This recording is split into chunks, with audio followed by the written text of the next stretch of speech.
Winning cures everything. Now for your hosts, Gary and Chris.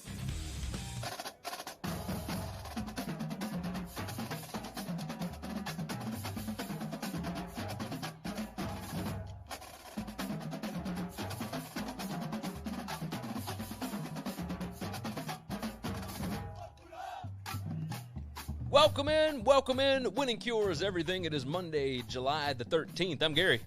I'm Chris. And we have got a lot to discuss today regarding whether or not we are going to have football in the fall, along with we're going to react to the UFC 251 from over the weekend. We're going to talk about JT Daniels, all sorts of different stuff, and a little Dak and Cowboys discussion. So, first things first, winningcureseverything.com is the website. You can go check out all of our picks, previews, podcasts, videos, social media platforms. And we are live, obviously, right now. If you're watching the show as we speak, you are watching on either Periscope, Twitch, Facebook, or YouTube. Make sure you are subscribed at any of those locations. And hit that share button, hit the retweet button, whatever it is, and hit the like button. All of those different things. Share the show out with your buddies. Tell everybody you know about it. We would appreciate that. If you missed the show live, you can always go back and get the podcast. The podcast was very helpful last Thursday and Friday. Chris did the show last week without me while I was on vacation. And Thursday it was necessary. Yes. Friday I guess I went real early. I will say this, the numbers were good though. So that was good. I appreciate that. I'm glad. Numbers were good. I appreciate everybody checking it out and giving us a shot. I went back and listened to the Thursday show and the Friday show. I like you taking the pot shots at Alabama scheduling while I'm not here. Listen, I always made sure that I bring up my school as well. This is true. I will make fun, but I know that they are all the same. It ain't just Alabama. I threw a Louisiana Monroe in there with a Kent State. All right. No, it was good. The shows were fantastic. So if you did not get a chance to listen, go back. He had on the boys from the Westlot Pirates. Appreciate those two guys. Oh, Next yes. one up, we need to get Scuzz on so we hit all three of them. Don't let anybody feel unloved. Most certainly. We will do that very, very shortly. Hopefully this week we're going to try and have on some guests. We're going to talk about all of the different hypotheticals and whatnot. And we're actually going to go ahead and start off the show today with that. Okay. Let's dive into college football. The Pac-12 announced on Friday afternoon that they, along with the Big Ten, are moving to a conference-only schedule. Now, I have got a ton of notes, a ton of things that I want to hit on this. Larry Scott, the commissioner of the Pac-12, that has kind of become the punching bag. We like to dive on him a little bit. He has COVID-19. He lost his father earlier this year to some other medical complications. So it's been a rough year for Larry Scott. That doesn't excuse some of the things that he has done in his profession, but this is where I feel bad. The guy's really bad at his job, and that doesn't mean he's a bad guy. Job. It doesn't make. I don't wish death upon his family or horrible things to happen to him. I just want him to not have this job anymore, so the Pac-12 can become a better conference. Yes, agreed. That's all. So with that said, well wishes for Larry Scott and his family going through this. We hope you get better. Let's talk about this. The Pac-12 decides that they are going to move to a conference-only format. The Big Ten, which you and Sam talked about, the Big Ten moved to it on Thursday. They announced it Thursday after the Ivy League announced on Wednesday afternoon that they would be they are canceling their fall sports, and they will have a discussion on January 1st of 2021. If it's feasible for them to have a season going into January 1st, then they're going to have a spring football season. And they're going to have all their other sports and whatnot, but basketball, all of that, the Ivy League, done, wiped out for all of 2020. Now, no, I mean, we got to separate this. The Ivy League makes $0 off of athletics. Right. Yes, that is all. There's not a single athletic department in there that finishes in the black. This is true. Not near a one. Now, moving into that, the Big Ten jumped into a conference-only decision. They are scheduling only conference games. That affects 42 different teams. Ben jumps in on Twitch already. He said, cool WCE in the back there. Yeah, my wife got me that for Father's Day. Definitely cool. But yes, the Big Ten moves to conference only. 42 different teams are affected by this. So the scheduling is just bananas right now, right? The MAC, in and of itself, lost a ton of money. We're going to dive into that here momentarily. And it was a shock, really, to all of these other P5 commissioners when the Big Ten announced it on Thursday. It was a shock because they had all been having conversations about what this season was going to look like. They were trying to decide, do we want to only schedule each other? Do we only want to schedule within our own conferences, et cetera, et cetera? And the Big Ten, in the middle of those conversations, really the day before they were supposed to have a massive call with all the other P5 commissioners, they went rogue, and they decided, all right, this is what we're going to do. We're going to go ahead and announce it. Like, we'll get this out of the way, which is a little crazy. Well, then the Pac-12 decides it as well, which also makes sense because the Pac-12 schools, USC, Cal, UCLA, et cetera, it looks like they're not going to be able to play until the middle of September. So, let's dive into why. I want to address the fact that they went rogue for a minute. Go ahead. I think I got a couple of thoughts. First, I think Kevin Warren is the best in college sports right now. In the world of college athletics, I think he is leading his conference better than any commissioner, better than the NCAA, better than any athletic director. He is a man that is not afraid to make a decision, not afraid to make a hard decision. Well, I think it's easy to do that because he is the new guy on the block, and he comes in and he knows exactly what he wants to get done. Right? I think that's fine. If you're the old guy on the block and if you've been in the conference forever and you're still afraid to make decisions, that's a damning accusation towards you, your character, and your ability to actually lead. But this has nothing to do with an ability to make a decision. All of those other guys work. The reason he went quote unquote rogue is because he realized, I'm talking to 4 other nutsacks that don't know what they're doing, and everybody wants to go in a different direction, and everybody has a different philosophy, a different plan. You know what? Screw all you guys. We're going to do something, and I don't care. I don't care what you think. I don't care how it affects your conference. I don't care how it affects your money and your spending. We want football in the Big Ten, and the only way I know how to do it is if I control it all for one season. Yes. Okay? And so that means pissing all you guys off. I don't care. And I absolutely think that that's a sign of leadership because so many of these other commissioners are sitting there twiddling their thumbs wanting somebody else to make a decision for them. Yes. Now, I understand that. I completely agree with you on that because somebody was going to have to make a decision, and they were going to have to do it quickly, right? That's where it comes from. The issue was that they made this decision the day before they were supposed to have a meeting regarding it. So I'm not saying that it was anything bad either. Meetings, they know what's happening in those. It's not like that was the first meeting they were ever going to have. I don't know why we're arguing about this. Like I don't know why we're arguing about this. Like I agree with you. No, but that's what I'm saying though. Is yes, he did it the day before they had a meeting, and I guess the intention is why not go into the meeting at least because he's been in these meetings. He know that nothing happens in these meetings. These guys all get on a Zoom call and they all talk, and everybody has their opinion and their thoughts. Then we leave there and nothing's getting done. You know what? He's ready to get stuff done. Yeah. I don't know that that's a new guy thing. I think that's a leadership thing. There are some leaders that when they walk out of meetings, shit happens. And other leaders walk out of meetings talking about the same thing they talked about the last month and a half, and nothing new is happening. Damian Estrada jumps in on YouTube. He said, "What's up?" And Michael Fritz jumps in. He said, "What's up from Monarch Dunes?" He's on the 11th hole right now. That's not a bad way to enjoy an afternoon. So let's move into the next step here. There are a lot of naysayers that say it will be impossible to have college football this season, but we do have MLS, MLB, NBA, NHL, NFL all moving forward. And not all of them are playing yet, but we do have live sports on right now. We are moving in that direction.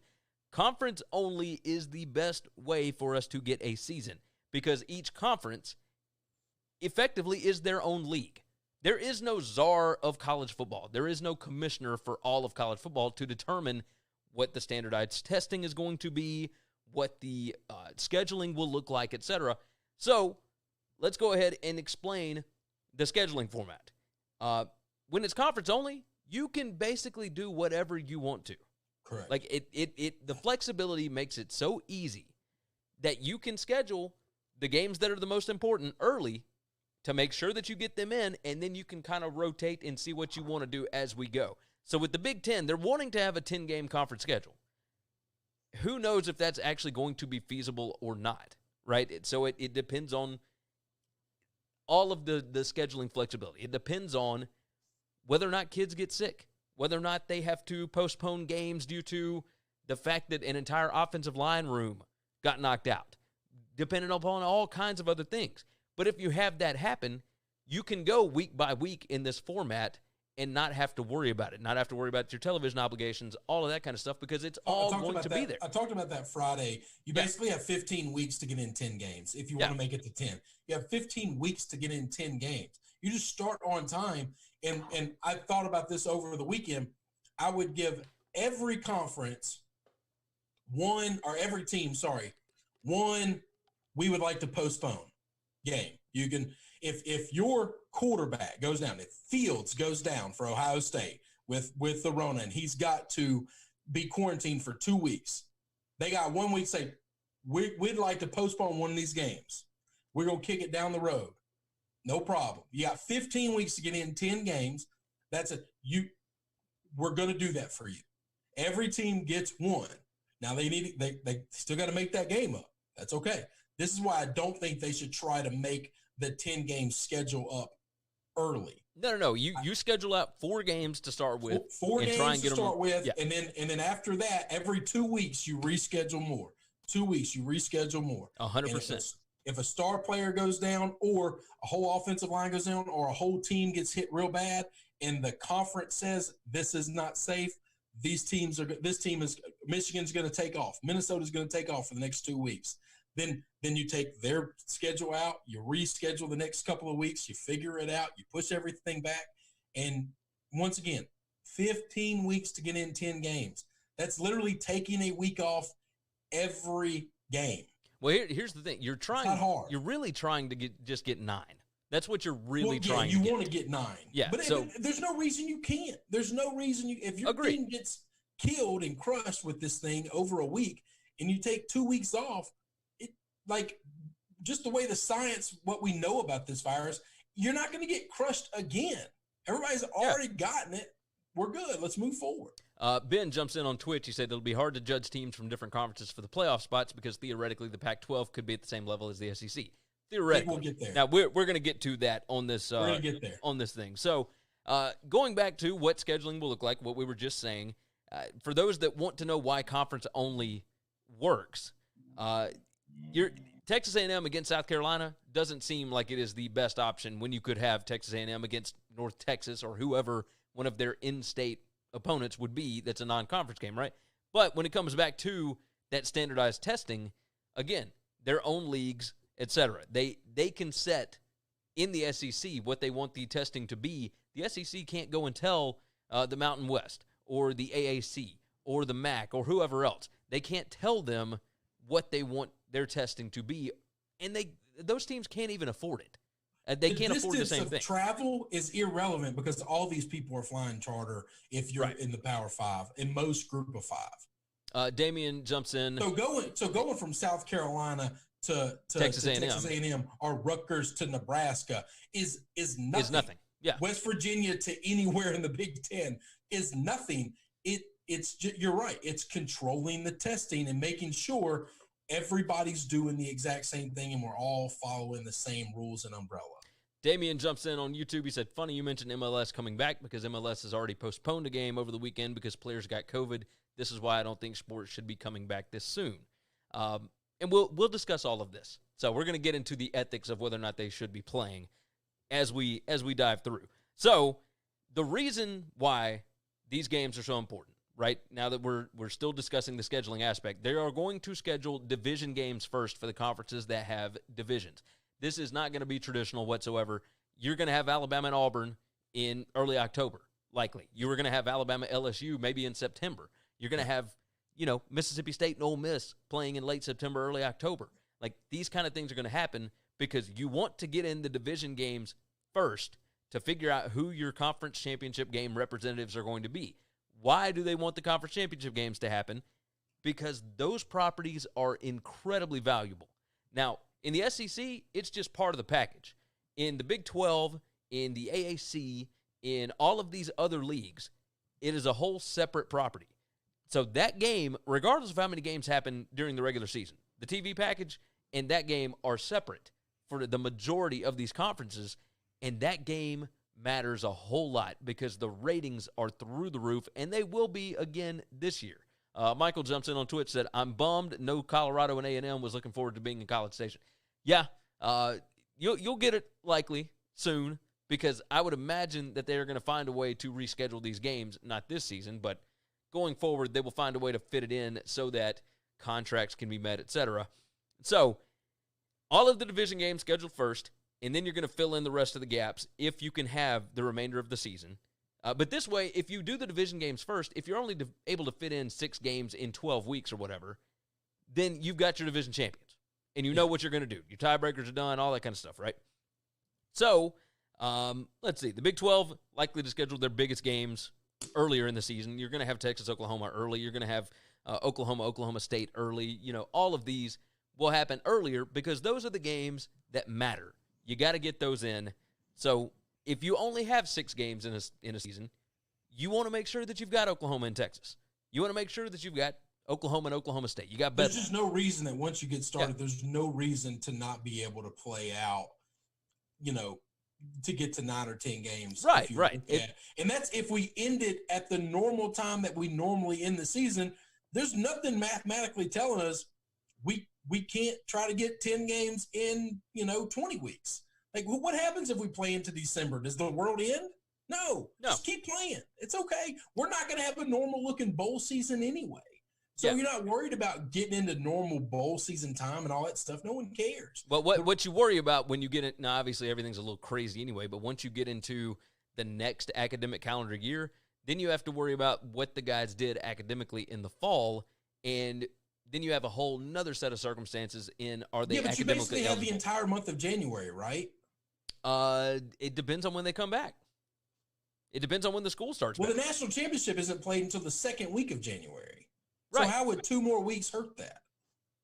No. I agree with you on that. What I'm saying is if you continue playing and you keep pushing back and whatnot. But there's no reason. If we're trying to get 10 games in, I'm giving you another month to get those 10 games in. So instead of 15 weeks, you got 19 weeks. To be able to fit in those games. Then you still have the whole month of January to stay in the academic calendar year, whatever, to get in your playoffs. All right. You just don't get 3 weeks off between game 1 and game 2 of the playoffs. So that's just it. You just got to play every week. Yeah, you just got to play every week because you've had a bunch of bye weeks anyway. So because you got a crap load of bye weeks if we took that long anyway. What's gonna be weird, and is what happens if one conference has no problems getting their 10 games in, and other conferences are struggling based on how it's going, and they take the full 15. What does that other conference do?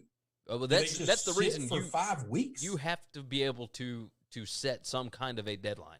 Like, and it doesn't matter how many games you get in. If you get in 6, then okay, we're gonna judge you on the 6. If you get in all 10, yes, you're right. So I think 15 weeks is your standard schedule. That's your standard season, right? Yeah, right. So my question is one team, one conference starts, and they don't have any major problems, and they use their normal bye week, and they can get 10 games in 11 weeks, basically. And the other conferences need all 15 weeks. That means they're sitting and doing nothing for 3 weeks. I mean, that's what playoff teams are doing anyway. Yeah, but that's – I know it's ridiculous, but – that's different. Agreed. It's insane. But it's not that they're sitting and doing nothing. They're practicing. Both teams are doing the same thing. Now you're asking one team to be 3 weeks off work more than the other team. Yeah. So, all right, with that said, let's talk about that because we just brought up playoffs. The conference championship games are obviously important. Do we see an expansion of the playoffs? I think 100% yes. I think that we could. Probably not because obviously the powers that be don't typically do the things that we would think. But ESPN would 100% request it because of the lack of inventory. One of those break in case of emergency situations, and we say, look, we have no possible – because Clemson's going to – if all of the conferences do, Clemson's going to go undefeated. And we know that before the season starts. Well, I mean, they're going to go undefeated. They're going to murder everybody in the ACC. Well, it depends on whether or not, because the ACC is talking about bringing in Notre Dame, and that the Notre Dame thing would still happen. 100% going to bring in Notre Dame. Clemson's still going to go undefeated. Okay? Clemson's going undefeated. It's going to happen. Okay. They're that much better than everybody else. So my question is if they weren't tested at all and they just smoke through everybody by 20, but we don't have any way to see are these other teams any good or not, and everybody finishes with 4 losses and they finish undefeated, what does that matter? How do we grade that as opposed to grading the Pac-12? And yes, they are better than anybody in the Pac-12 usually. They're better than anybody in the Big 10 usually, or Big 12. My problem is if you don't expand it, you're going to have some teams that have real beef that could legitimately be better than them. Oh, 100%. They're not going to have an opportunity to show it because they're going to have close games. Ben said that happens anyway. Yes, it happens every year. The same thing we just talked about. But at least we lie to ourselves, okay? We lie to ourselves and say, well, we bring up one data point here and one data point there to split hairs. We're not going to have that opportunity. Oh, yeah. I mean, we're going to say, well, they beat 2 SEC teams, even though one of them is a 6-loss South Carolina team. But it's the same South Carolina team that beat Georgia in Athens. That's so right. At least you got that data point. We're going to bring up those types of data points. Now, you're not going to have that luxury. Well, I mean, then it turns into, all right, well, the 5th or 6th best SEC team, Auburn, last season, beat the Pac-12 champs in the first game of the year. Even though it was the first game of the year and it was in Dallas and blah, blah, blah, like you have that data point. You're not going to have that this season. You're not going to have that. I do think that this is one of those, we need to make an exception to the rule. Our postseason's going to look weird anyway. If you think you're getting a normal bowl season, you're wrong. Oh, there's will be no lucky way that they're doing that. Well, let's call it what it is. We will be lucky to get a college football season at this point. Well, yes, 100%. But the bowls, without fans, the bowls likely not going to happen. The college football playoff, however, you can have pretty much anywhere, and that is worth so much more on television. Which is why if you don't have the bowls, there's no reason to not have an 18 playoff this year. Yeah, there's no argument for why you wouldn't. No, agreed. With that said, the contract still clearly stipulates that it is 4 teams, and they will use whatever kind of analytics, etc., to get those 4 teams. But with less inventory coming in this season as far as games, ESPN could really push the CFP. And there's nothing, and I went through the entire website earlier to figure out if there is anything that could stop them from doing this. And there's nothing. Like, there's no contractual obligation to only have 4 teams. They can expand it if they need to. Now, we'll see if that happens, obviously. But I think they should. They absolutely should this year. It would make a lot more sense because you're more likely to get the 4 best teams if you bring in 8. And that was my whole reason for wanting expansion anyway. Damien jumps in on YouTube, said, you don't see why college sports don't do like the major leagues do and have a vote on having a season and have the students vote as well on whether to have a season or not in these conferences. The students have very vocally said that they want to play. Yep. Very vocally said. Now, we're going to dive into that here momentarily. Who does this impact the most? That is the biggest thing. And no, the conference-only schedule does not impact, Oregon, who was looking for a playoff spot by playing against North Dakota State and Ohio State, etc. That's not who this affects. Oklahoma getting that win over Tennessee early in the season. That's not going to help them with the playoff this year.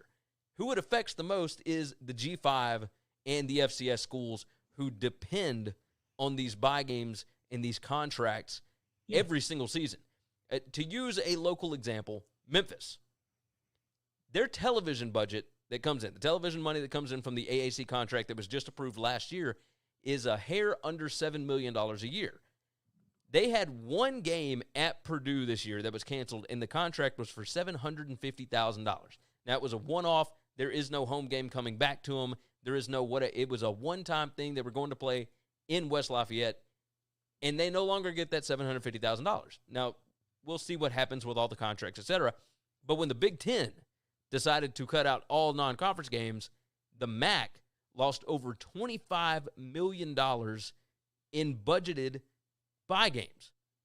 Like, they don't get that money back from anywhere else.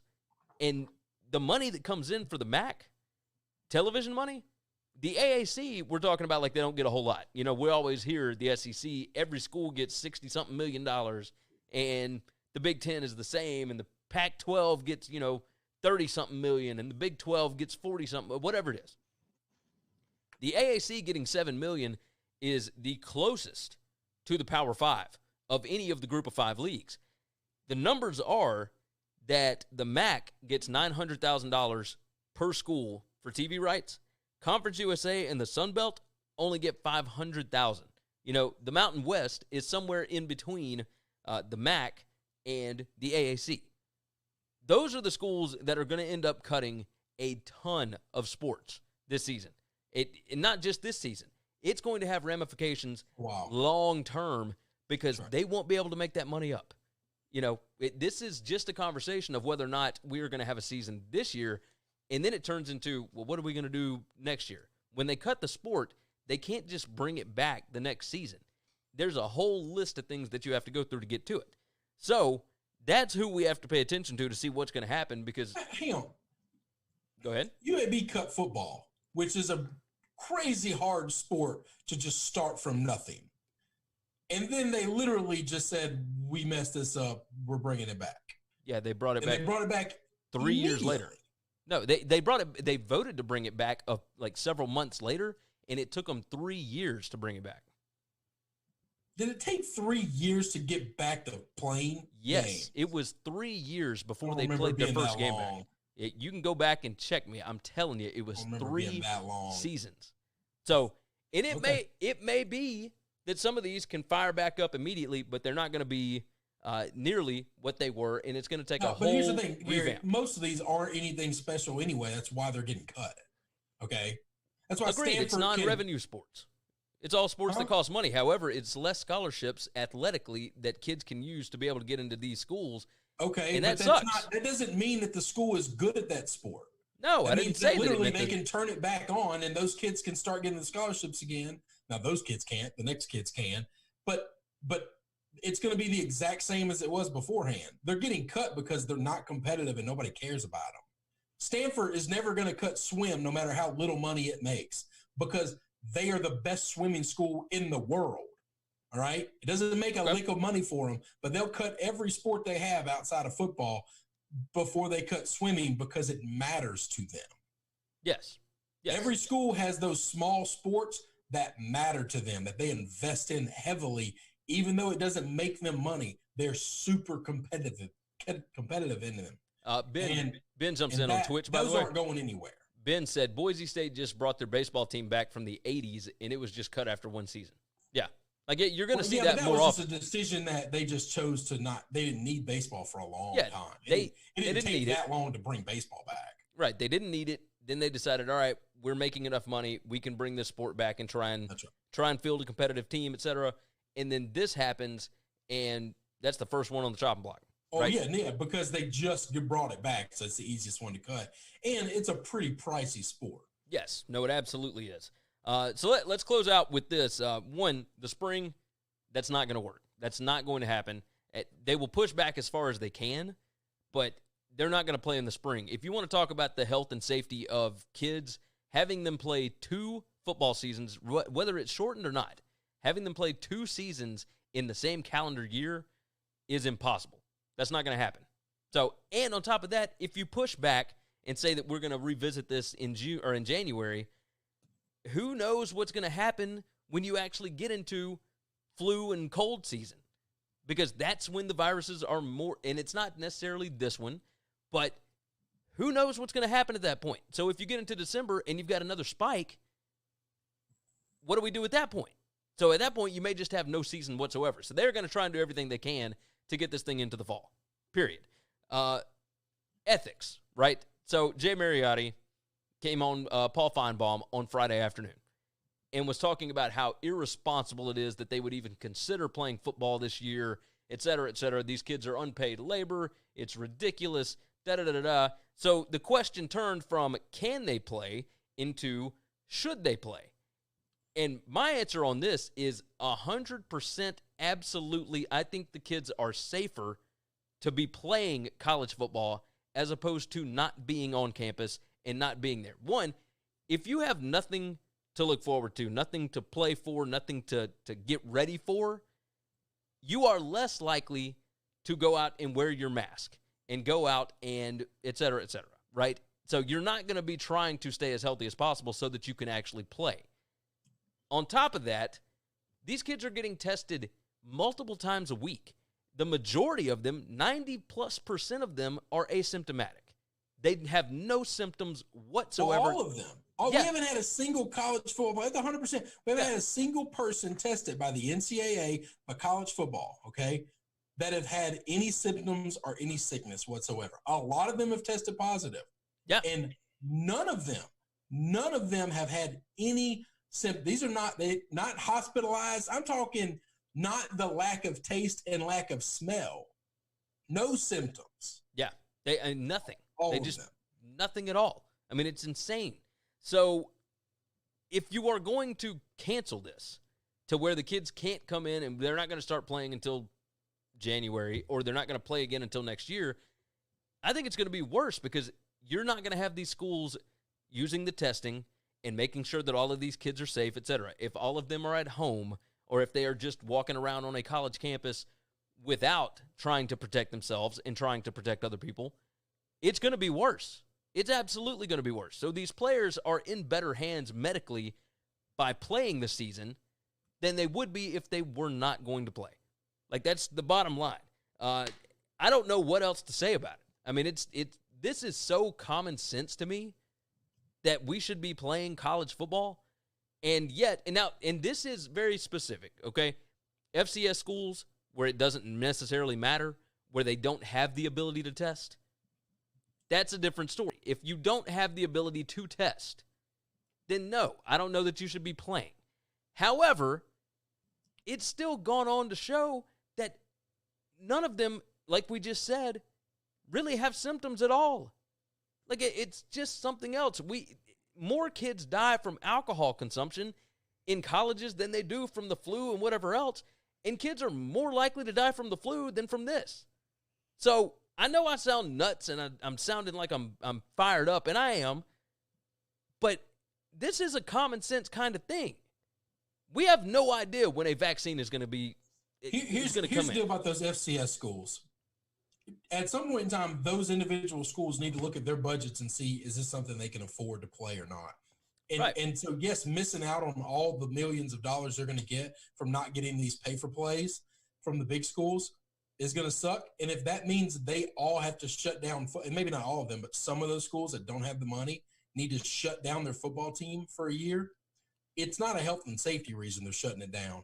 It's a financial reason they're shutting it down. Well, and it's a common sense reason. Yeah. Right? Like if we can't afford to play this year, but next year everything is fine and those pay-for-plays come back in and we can all, get big, fat, juicy budgets again, then we start back up and we play. Everybody gets another year of eligibility. Everybody gets to stay on. And we figure this thing out. And, yeah, we're going to be bringing in incoming freshmen. Most of those incoming freshmen aren't going to have a football season because I don't know that high school football is going to be doing anything. I don't know what next year's incoming freshman class is going to look like. See, and that's another thing. I think high school football should be happening. Now, here's the other question. Ben said over under 1/2 of college coaches of any kind dies of COVID. Now, there are certain protocols that you will have to go through with these coaches, right? These Zoom meetings and whatnot that everybody's doing right now, that will still be implemented as we go along. Now, if you're on the practice field and whatnot, you got to be able to protect yourself. That's where face shields and everything else comes into play, right? And some of these coaches are more at risk than others. Okay? Yes, some are. For sure. Nick Saban is far more at risk than Lane Kiffin.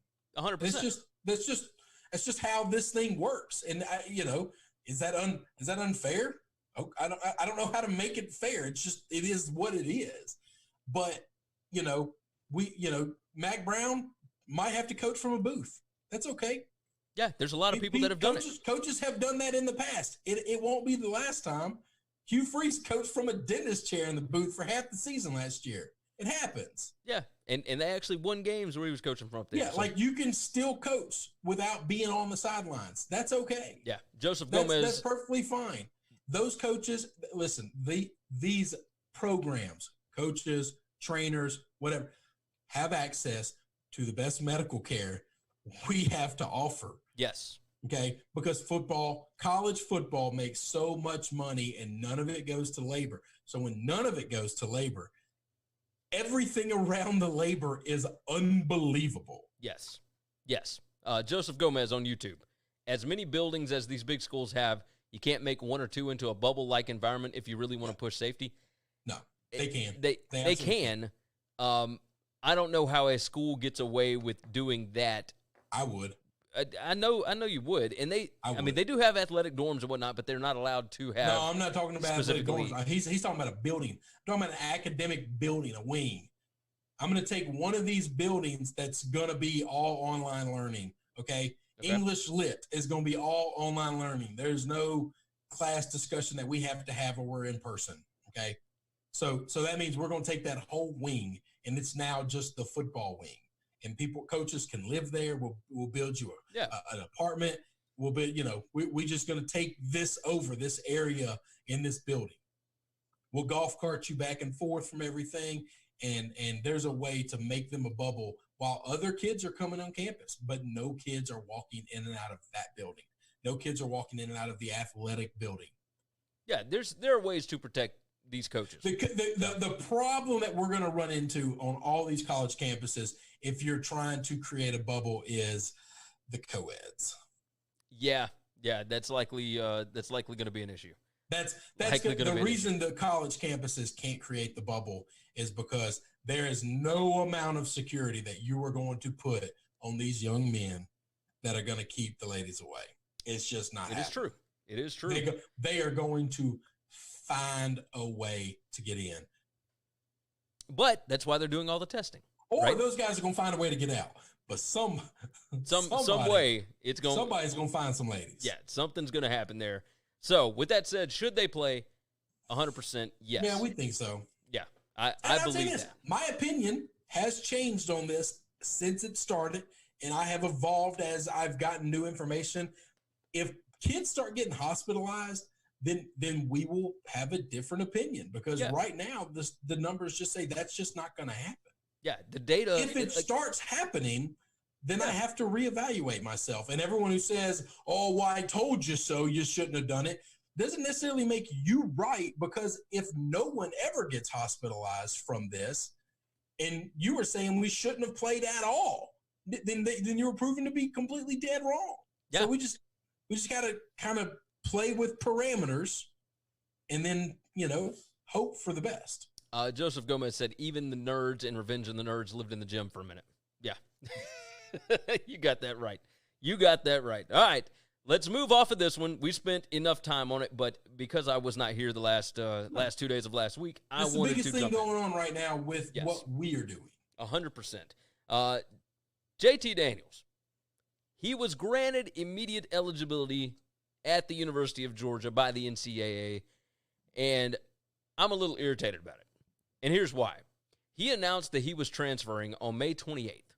That's when he put his name in the portal. That's when all this stuff happened. And then he announced after that he was going to Georgia. And you got to go through all the eligibility protocols and blah, blah, blah, blah. And the NCAA has to grant you eligibility or not. Cade Mays transferred from Georgia to Tennessee. That was on January the 8th. We still have no answer on that one. That's right. Joey Gatewood transferred from Auburn to Kentucky on December the 5th. And we still have no answer on that one. Why is it so easy for some of these, like Justin Fields, Tate Martell, down to Miami, Jalen Hurts was a graduate, but that's not why do these decisions get made? Now, obviously, the NCAA didn't come out and announce this, but JT Daniels came out and said, thank you to the NCAA for getting this done, da-da-da-da-da. Why does this happen? Like, Chris, can you give me any kind of reasonable explanation as to why the NCAA would get this one done first, but wait around on these other ones? Because you can't blame what makes Kirby Smart a good coach, right? The only thing that makes him a good coach, just behind him is just stacks and stacks and stacks of cash. Cheddar. Just a big vault of cash that he's handed out to people to get them to come to Georgia. Well, stacks and stacks of that cash went to Indiana. I mean, that's Indianapolis, just, wherever the hell the NCAA is. That's incredible. Like, why? But you don't think that Tennessee's got it? You don't think that Kentucky's got something? Like, I don't understand. I don't think they know to pay the right people to dust off. Okay? I mean, maybe not. I'm so irritated at it. When I saw that announcement today, I was like, if you don't think that stuff really happens, I'm going to tell you a story. This is a legal thing, state of Mississippi. People that I know personally and am super close to involved with. I know this happened for a fact. Legal trouble, hires an attorney, interviews an attorney, talks to an attorney. Attorney tells them all the different stuff they have to do to get them off. It's going to take a year and a half of their life. It's going to be a big fight. It's going to be this, going to be that. But they're 100% sure they feel, 90% sure, you're never 100%, that they can make this go away and they can get them off. Going to be one price. No problem. Mom says, no. We're going to talk to another attorney. I know this guy. The other attorney says, I need $24,000 in cash. I'll make it go away tomorrow. Mom went to the bank, got $24,000 in cash, handed that to the attorney, and the next day he had to show up, plead guilty to a misdemeanor, and walked away, and then the misdemeanor never showed up on his record ever again. If you don't think that's how stuff works, you're wrong. Kentucky doesn't know the right attorney to hire to do that. I don't think that is public knowledge. I don't know how you find out which one's available to do it and which one is not. But some people have the relationship to get stuff done, and others don't. Ohio State was able to get it done the legit way. I know this. I'm close to these people. I've seen it happen in our justice system. It's a damn shame that that's the way it works in there, but it's how it works everywhere. Wait, you're talking about the actual justice system. That's way bigger thing than this. Yeah, we're talking if you NCAA. Think those guys aren't getting paid. Yes, these people who make bullshit decisions, absolutely getting paid. Who are deciding whether or not a kid is going to get to play in a season that may or may not happen. Like, that's right. Insane. Yeah. So, can you play football or not, as opposed to, are you going to pay a punishment for a crime you may or may not have committed? Yeah. It's absolutely And then insane. we're just going to make it disappear. Let's see. Can we say, Joseph jumped in on YouTube. He said, can we say that it was a hypothetical story and Chris may or may not have heard it from the horse's mouth? Chris might know some people. I know some people. We'll just say that. Chris knows some people. 100% know. I know this happened. Yeah. Like, this is a real thing. This is not a hypothetical. I read the charge papers. I was at their house, and I saw the charge papers. And then he told me how it all went out. His mom said how it went out. And he got completely off of everything. Everything just disappeared. And all he thought he was going to have money. a misdemeanor on his background for a minute. He wasn't worried about that. And that misdemeanor never showed up. Nowhere around. It's unbelievable. Unbelievable. So that's I'm gonna tell you that the same way Kirby Smart's a good recruiter is just stacks and stacks of cash. It's the only reason anybody would go play for him. Talk to him for 10 minutes. Nobody thinks that guy's intelligent. Nobody. No, you're right about that. Let's move off of that one for just a minute. We're going to get out of football momentarily. Damian said that would definitely explain how Jameis Winston for away with his rape allegations in Florida State. That's a different situation. No. That's a different situation. But listen, a lot of powerful people got involved and made something disappear. Swish Actions jumps in and said, Kirby isn't dumb, chill out. Swish Actions must be new to the podcast.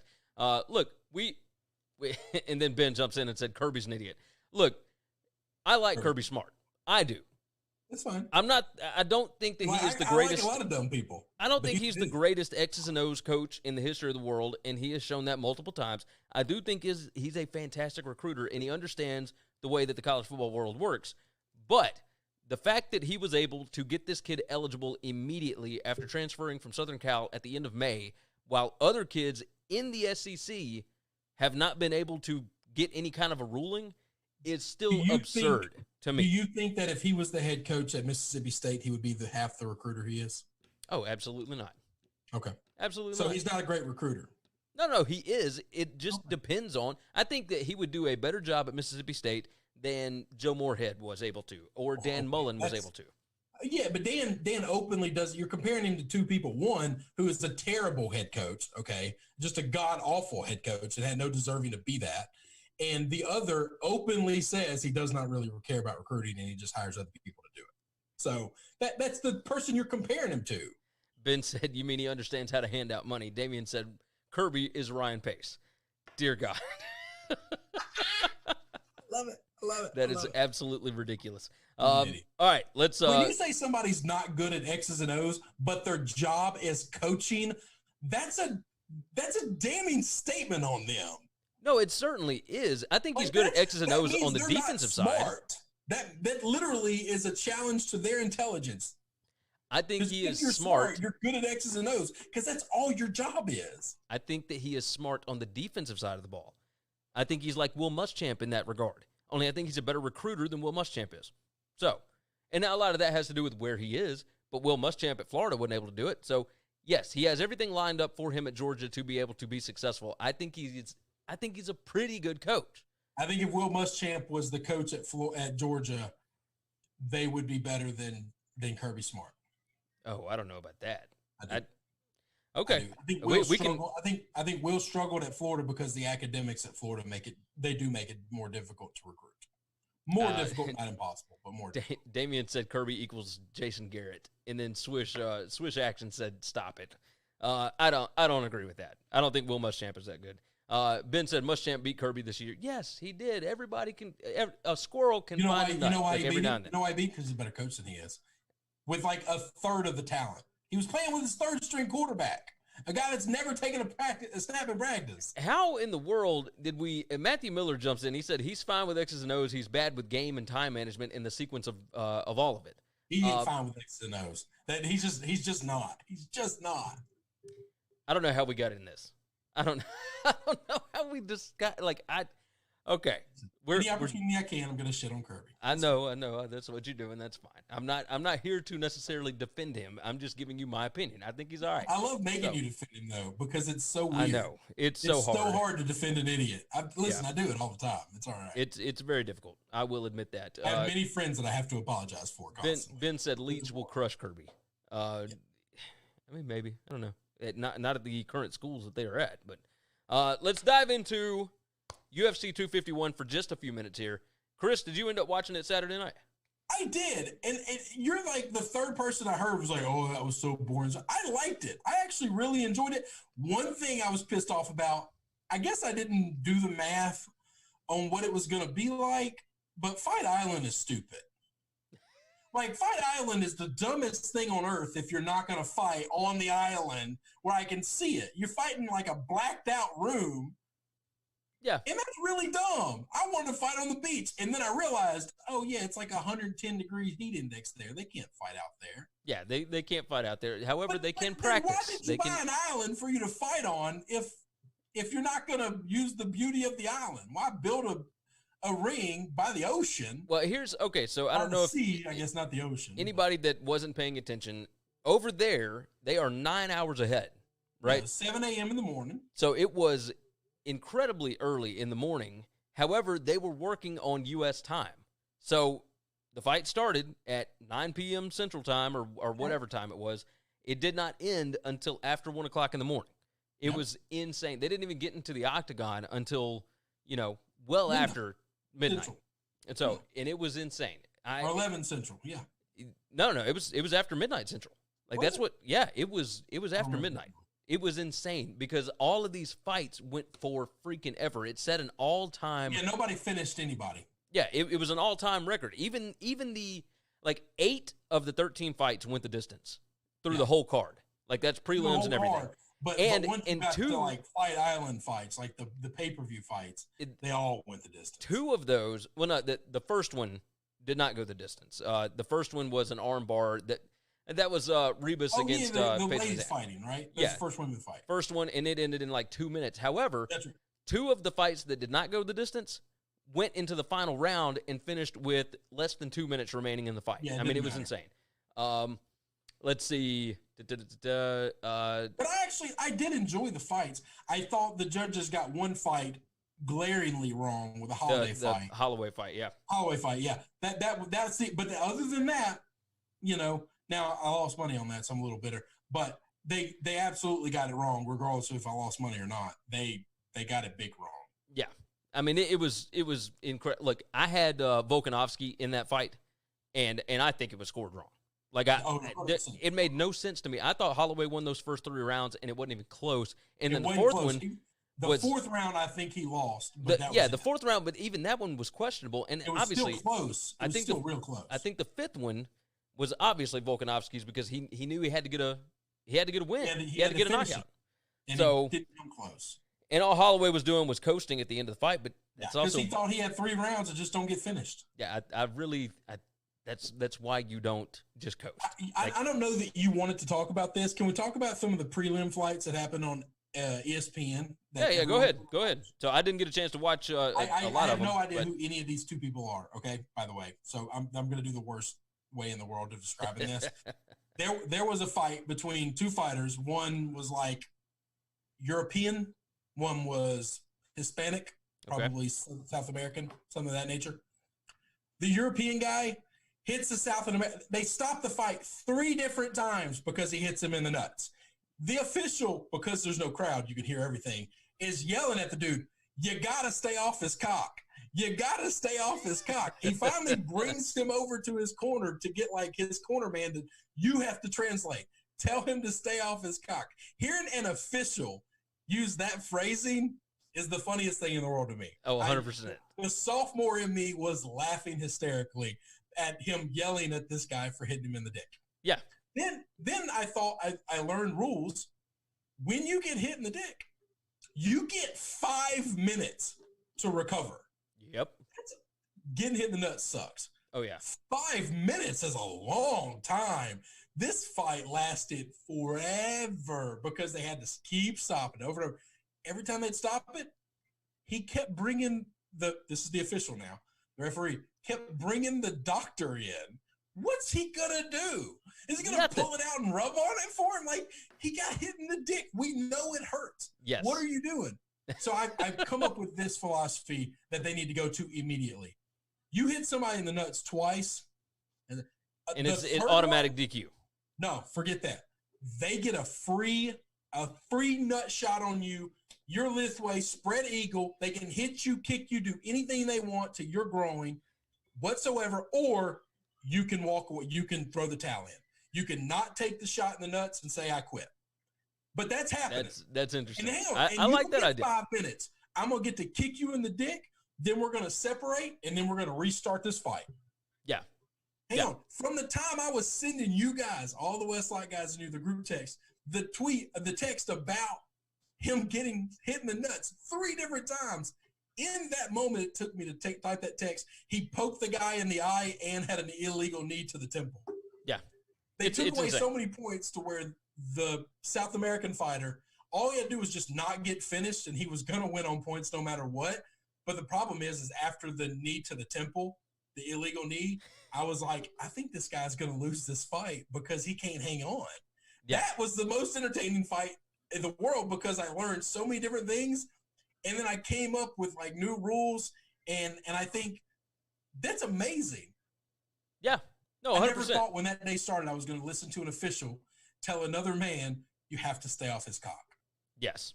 Yeah. I was not expecting to hear that. Matt Miller jumps in. He said, so Chris is pro-castration. Duly noted. I don't know that that's pro-castration. It's not.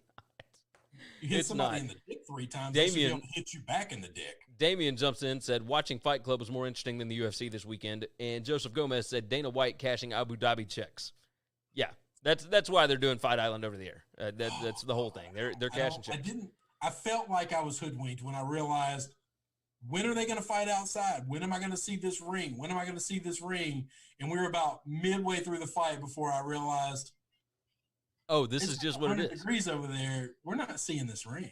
No, it's Fight Island so that they can have the fights, like so they don't have to worry about anything. It's being regulated and whatnot by that country over there, the United Arab Emirates. So that's why it was going on. But to get back into the main card, the Jessica Andrade Thug Rose fight was fantastic. That was obvious great fight, and it went the distance, but that was great. The Volkanovski fight against Holloway, pretty good fight. I mean, it wasn't super boring. They just got it wrong. It was a really good fight. I actually liked all the fights. I thought it was a good night of fighting. I enjoyed it. The I'm missing one. What's the Peter Yan fight? Where he finished Jose Aldo. The refs, that whole thing where he did not call the fight, that referee should absolutely be checked out. They need to have an investigation into that because it seemed like he wanted him to die. I had a bunch of guys over and a few guys over, not a bunch of guys. And we all watched and we were all like, he gonna stop this thing? Literally all four of us at some point in time before it was stopped said, when's he gonna stop this? Yeah. That one was pretty bad. I really wanted – that was one of those hard ones. You know how I always like Cowboy, but because Cowboy's so tough, he fights all these dudes that are way better than him and in their prime, and he's past his prime now. I just wanted Aldo to do well, and he's just past his prime now. Which is crazy because he's only, what, like 32 or 34? Yeah, but like he's fought a lot of fights, man. He's been – it's like running back years. You know, you can be a lot younger than some of these other guys, but – your prime is gone, and theirs is still in. If you go back and watch our preview from last Wednesday before I left to go out of town for a couple of days, I called every fight correctly. Now I bet all the favorites won. Not a single dog lost. Masvidal was the one that I bet on Masvidal because but I didn't bet a lot because you knew. This is what I really wanted to talk about with this.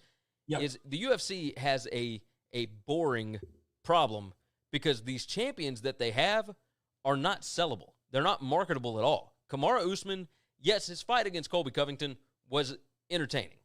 But when you have Khabib and Usman and guys like that are running your divisions, and they are the guys that take it to the ground all the time, they lean on these guys on the cages and whatnot, it is the most boring thing to watch in the history of the world. That Usman-Masvidal fight. I really hate watching Usman fight. I think the only reason I enjoyed that last fight was because I knew Masvidal really hated him and wanted to kick his ass. And when the first 3 rounds, basically, Masvidal came out just firing with all he had. And, I mean, I said it in our group, if he doesn't knock him out in the first 2 rounds, this thing is going to be ugly and over. Oh, that's what I said on the show last Wednesday. Yeah. You know, we know that's part of the striker. That's it. It's part of a guy not being from a training camp. Yes, he said he was in shape and always working, but not really. Yeah. And Usman is just boring to watch. Oh, he's incredibly boring. It's unbelievable. Joseph Gomez said, stomping that dude's foot, it was pissing me off. Yeah. Which I saw so many different tweets about Ultimate Foot Stomping Championship. It gets boring, it gets terrible, and it's like I'm already up at 12:30. Yeah, it's 1 o'clock in the morning. Yeah, and I'm watching the guy step on another guy's foot. Yeah, this is just stupid and dumb, and why is this allowed? Like, Joseph Gomez said, let's drop the cage, throw him in the sand, let's go full Bruce Lee game of death. Yeah, I'm in. Let's go with it. But yeah, I think the UFC needs to figure this out. They've got to change some of these rules around to where they're not laying on them on the side of the cage for an entire round and multiple rounds. It is not fun for anybody. If you get a takedown, then okay. But standing somebody up against the side of the cage is the most boring the problem. It's possible thing. This is easily fixable. You have, once you get locked up, you have so many seconds that I'm going to let you stand here grabbed up before I'm going to break you. You either take them in a takedown or I'm going to separate you, and then we're going to restart. Yeah. And you can throw punches, you can throw knees, you can do all this stuff, but we're not going to stay locked up. You're going to get separated, or you're going to take them to the ground. You're either going to do something physically to them, or we're going to take it to, or we're going to separate you and restart. Yeah. That's it. Matt Miller said, I'm waiting for a league that's like modern-day gladiators where you have a fight until you have a knockout or a tap-out. He said, obviously gladiators were to the death, so modern-day gladiators. Yeah. So the problem with that is without having rounds, is once these guys get really tired, it gets super sloppy. Yeah. And but now instead of having a knockout that might happen in a second round or a third round early, like the way the last minute to 30 seconds of all of these rounds are, you just have that for 4 or 5 minutes before somebody just gets caught in something. Yeah. But that would be even more boring. It's the break of the rounds that gives them a breather. It is what actually gives you any hope of having excitement. Joseph Gomez said the refs do have the power to do that, even on the ground if there's action, but few refs do it. And I think if there's no action. They have the power to. They just don't ever take it. Yeah, which is absolutely insane, and it kills the interest in the sport. It's just absurd. But it was incredibly – Vince said give them nunchucks. Now, and here's the downside, okay? I get it. Like, I hear the argument from the people that are really into this stuff. The MMA purists, I get it. I understand the science of this. I know. That Usman would then be punished because that's how he fights. Then he's going to have to learn a new way to fight. Yeah. You can't just lean on somebody. Right now, the rules benefit him. If we change the rules, they wouldn't benefit him. So that's part of it. He's got to adapt. And you need to do that if you're going to keep your sport interesting. Every sport evolves, constantly evolves. It's why the NFL has gone more offense, because they have figured out more points means more viewership. Well, and how did they do that? They did it by slowly changing rules to benefit the quarterback. First, we got to protect the quarterback more. Well, now that the quarterback's protected more, then we got to protect wide receivers more. So now going over the middle is the super easiest thing in the world to do, and it's the least dangerous thing to do. Yeah. So the whole middle of the field has been wide open. Now less athletic receivers can beat more athletic cornerbacks all day long, and offensively the game has exploded, and your product is amazing. You just tweak rules a little bit here and a little bit there, and all you're not trying to help this fighter or that fighter. You're just trying to make all the fights more exciting. Yes, Matt Miller said that's why I hate boxing. Mayweather is the most recognizable, and he is by far the most boring, but he is prosperous, so it incentivizes fighting like that. That's the issue. If you see these guys winning belts, Usman and Habib, etc., if you see them winning by just laying on people, taking them to the ground, controlling fights and whatnot, then it becomes where more people are going to be like that. And because you get paid more if you're a champion. I'm not against people taking it to the ground. No. There's exciting fights that can happen on the ground. Yeah, you can get something exciting if you do yes, that. But laying on somebody on the ground is boring. Leaning on somebody and just holding them there and doing one little damage move over and over and over again to hopefully get points, or stepping on their foot. Come on, man. Yeah. Like that's not fighting. That's not mixed martial arts. That's not what this is supposed to be. No, it's incredibly boring. I hated seeing it. I did too. I was hyped up about it. I was really hyped, and to see that and to see what we got from some of these fights, because even the exciting ones had really boring moments. Guys who step up to take a fight on short notice. One time I want them to catch somebody. Well, I mean, Nate Diaz caught Conor McGregor with, a week's notice. So that has happened before, which is why everybody looks at it like this. But it's just rare. And Conor's a different kind of breed. To catch him, Conor taunts too much. I mean, I've watched fights that he had one in the bag. Literally, his first Nate Diaz fight, Diaz was as bloodied could be, and he was swinging his arms out, not being able to see what he could hit. And Conor dropped his hands, stuck his chin out, and wiggled it at him, and Diaz caught him, and then the fight was over.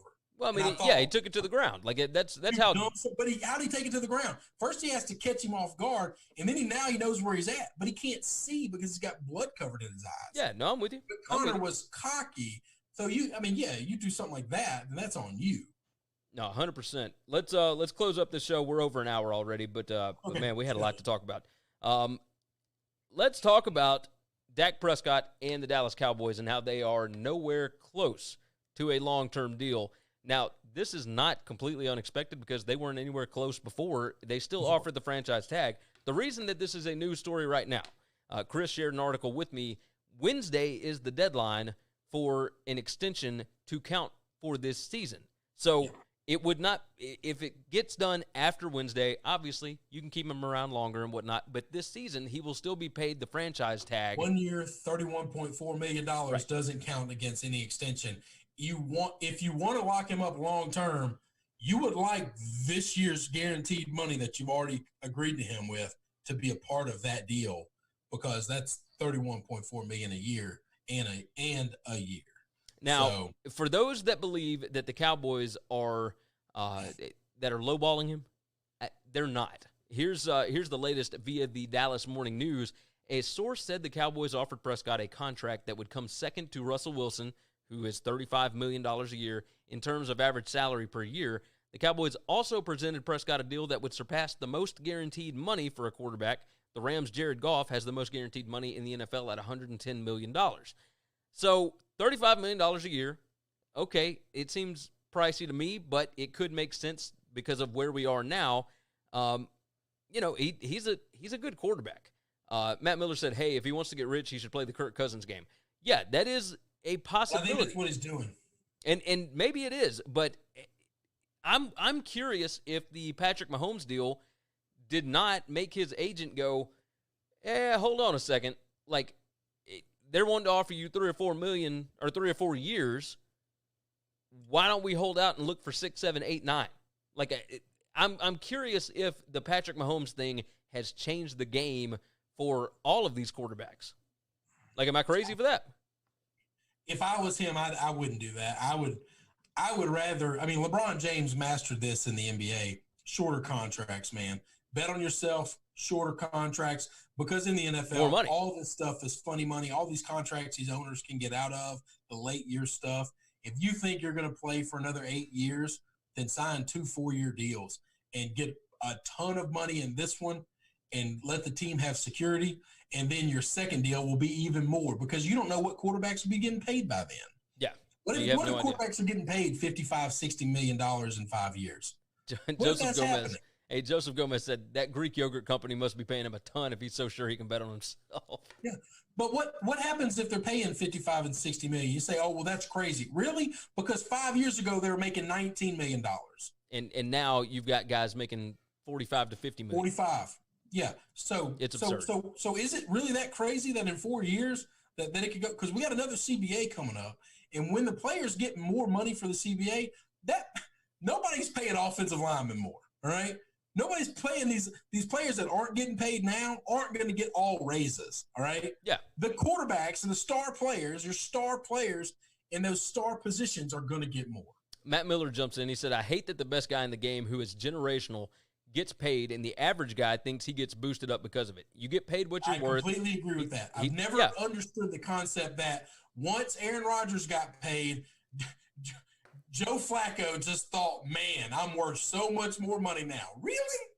Yeah, really, it doesn't make any sense. He said, by the way, you get paid what you're worth. Dak is worth between $28 and $32 million a year.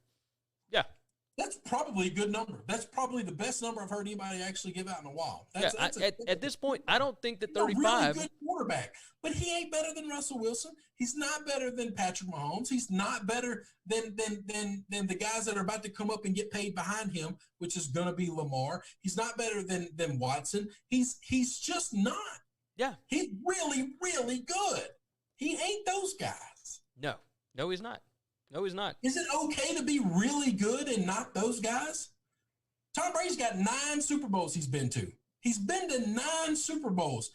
Very few of those years was he ever the best quarterback in football. Talent-wise, yeah. Why is that a bad thing? Let's see. Damian said, do y'all think the reason why Dak hasn't had a deal yet is because of the report of the NFL taking 35% of the players' money?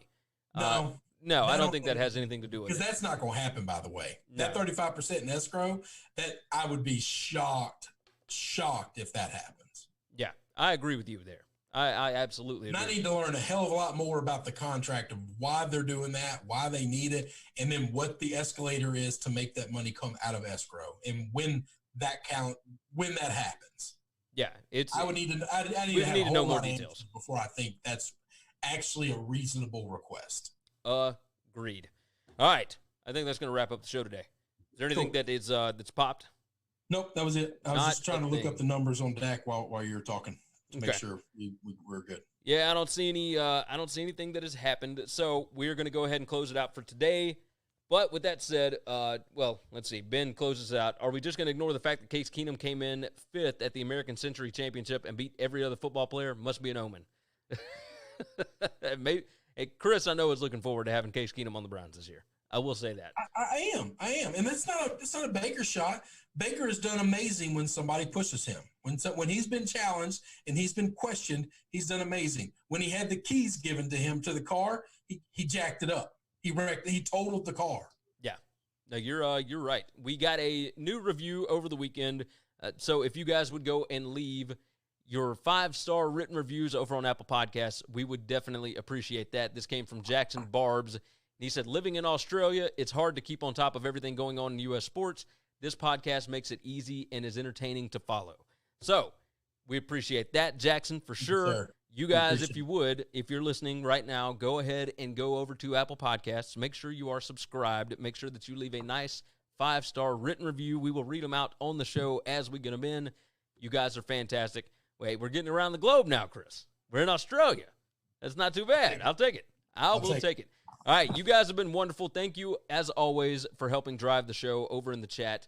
We can't thank you enough for doing that every single day.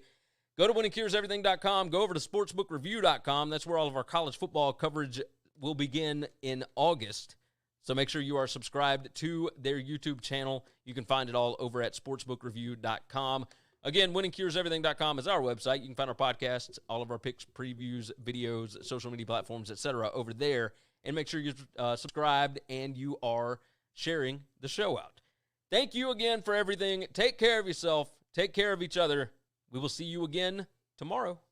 Thanks for checking out Winning Cures Everything. If you want to keep up with us, hit subscribe on YouTube or your favorite podcast app. Visit the website at winningcureseverything.com, or you can like us on Facebook or follow us at Winning Cures, at Gary WCE, or at Chris B. Giannini on Twitter. Share out the show, leave a nice review, and make sure to comment and tweet